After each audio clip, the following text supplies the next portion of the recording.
The wait is over. Rugby25 has finally been released on the next-gen consoles. We're going to take a look on the ps5. Here you can see our very first action while the game was still downloading.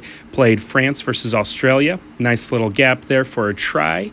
And we're going to give our initial reaction. Played the very first game at like 3 a.m. So some things I may have missed on that first playthrough. But when you get into the menus, it's awesome to see. You think of Madden, you think of NBA 2K. The screens look great. You see the logos for Six Nations, MLR, all the branding is there. You see the players' names. It's great. It's awesome. We have a rugby game. Get it in front of people, make it accessible. This is great. But as we start to look at the gameplay, that's where we notice some of the flaws. Now, when you think of this, the budget wasn't huge. A lot of the money was spent on getting the licensing for the different teams, the logos, the jerseys, the players, all of these things. So when we get into the gameplay, they might not have had the largest development group to make it perfect. And you got to think, there's 31 people on the field, 15 on 15 and a referee. They got to program everything. So the very first thing I noticed in that trial game was the buttons. Sure, it's easy, L1, R1 to pass left, pass right, but at the breakdown, I cannot create turnovers. I cannot steal the ball in the ruck. Now, they do have tutorials, but they're very basic, and as you can see, not much direction here. Hey, hit circle to tackle. Okay, cool. Not sure what those Australia guys are doing, but it is nice that they give you this so you can kind of learn. Again, the buttons aren't too in-depth, but in the actual gameplay, I have not been able to create a single turnover in the ruck. The defense AI is able to blow up my rucks every once in a while. I've played about 4 games now. I haven't stolen a single ruck. The only way I can create a turnover is by intercepting the ball while being offsides, and the game does not recognize offsides almost ever. I've been called for it, I think, once, and because your player, and you'll see this later, because your player feels like they're on ice skates on defense, you find yourself offsides often. Now, the game glitched out here. It's trying to do the push over because of that, and you'll notice one of many bugs. Again, big task creating this game, not the biggest team, so tried to figure it out. There's going to be bugs, and if you go on Twitter, our review might be nicer than a lot of other people's review. No, this game is not perfect. There's a lot of things happening here, but we're playing rugby. We're making it happen. You're going to run into bugs. So here's the actual pushover ruck, and you'll see, you have 4 guys going in defensively, and you notice my guy. He's just kind of sliding around. Boom. Doesn't really look like what you'd see in a rugby match, but hey, they're trying. Another thing that was super hard and confusing, the scrums. Very complicated trying to figure out when that ball actually goes in, when to hook it, and then lineouts are oversimplified. So it's nice that they have these tutorials here, but at the same time, there's something about it that just doesn't feel like rugby. So now you can see the scrum here. So you guys get set up, you need to hit L2 and R2 when they hit the green, but it's kind of hard to see when that ball goes in, and you don't hear anything from the referee on the cadence. So that's something that was kind of frustrating too. And you'll notice in here, I lose every single scrum, even though it was our put. So just some little things that just, if you made this game every single year, they'd be able to fix it. And again, go on Twitter, you're going to see a lot of people complaining about a lot of different things. So here comes another scrum. Early on that, hard to time it, and then also try to time the footing on that too. Not sure when I'm supposed to hit X, and it's lost again, but starting to get this tackling down. Scrum half tackle, yeah. Now you can see going into the different clubs, who's in this game, what's happening. It's kind of cool to see all the different overalls. One thing that I thought was interesting was that, well, first of all, I was looking at the World Cup teams. I'm like, hey, where's the United States? I can't find the United States. Oh, that's right. We did not make the World Cup last year. So yeah, we're not going to see the United States there, but we do see them in the North American pool.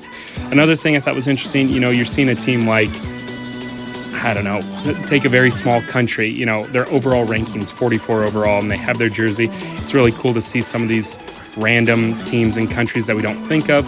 But at the same time, did they put resources into getting teams that maybe no one will play as?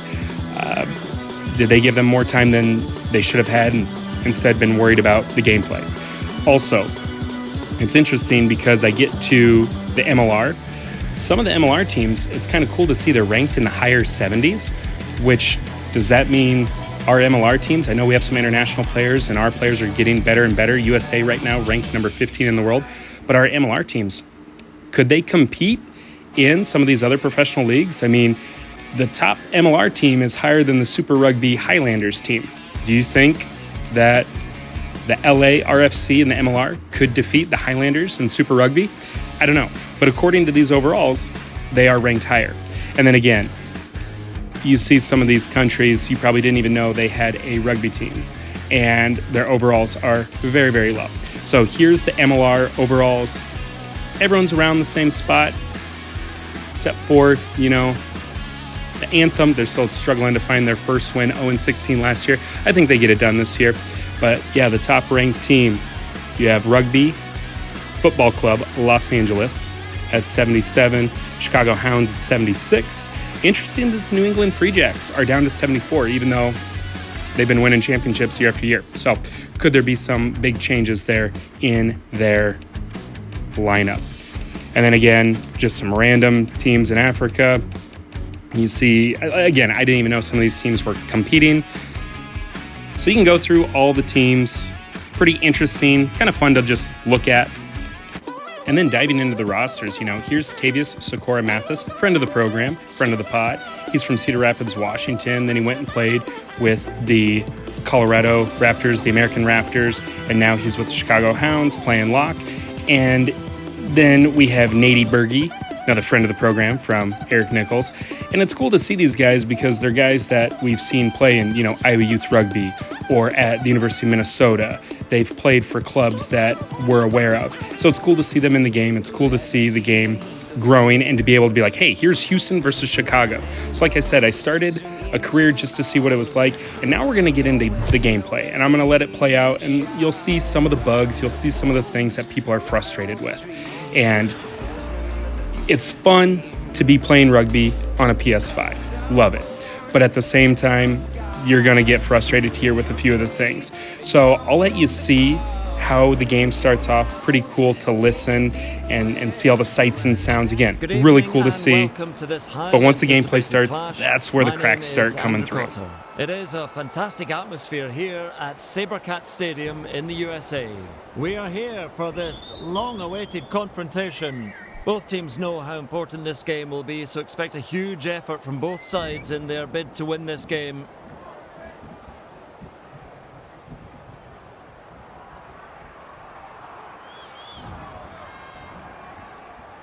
Please make some noise as they walk out onto the pitch. Joining me in the commentary box is Jonathan Davis. Jeffy, what are your thoughts on this one?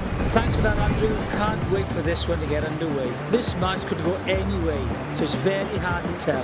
Both possess all the qualities of a champion side: strong, fast and structured. And there you have it from Jonathan Davis. Oh, and it's an interception. Incredible effort. So here we go. Now you'll notice about 30 minutes in, it's still 0-0. I finally find a line break. I'm playing with the Chicago Hounds, and it's just tough on offense. It is really tough.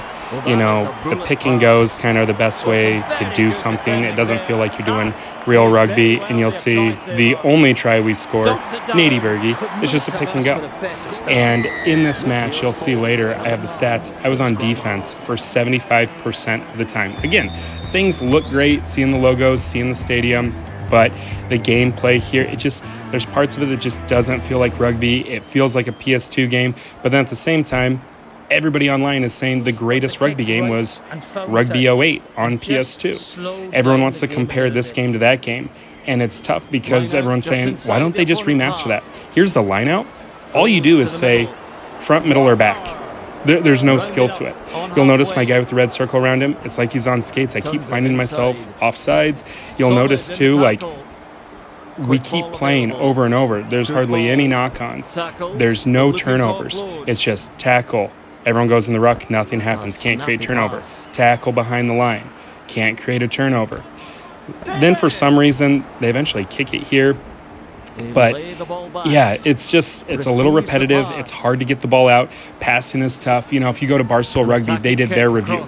They said the announcers are speaking complete nonsense and are either saying the wrong thing or not even talking about the game. 100% agree with that. They kind of sound bored too.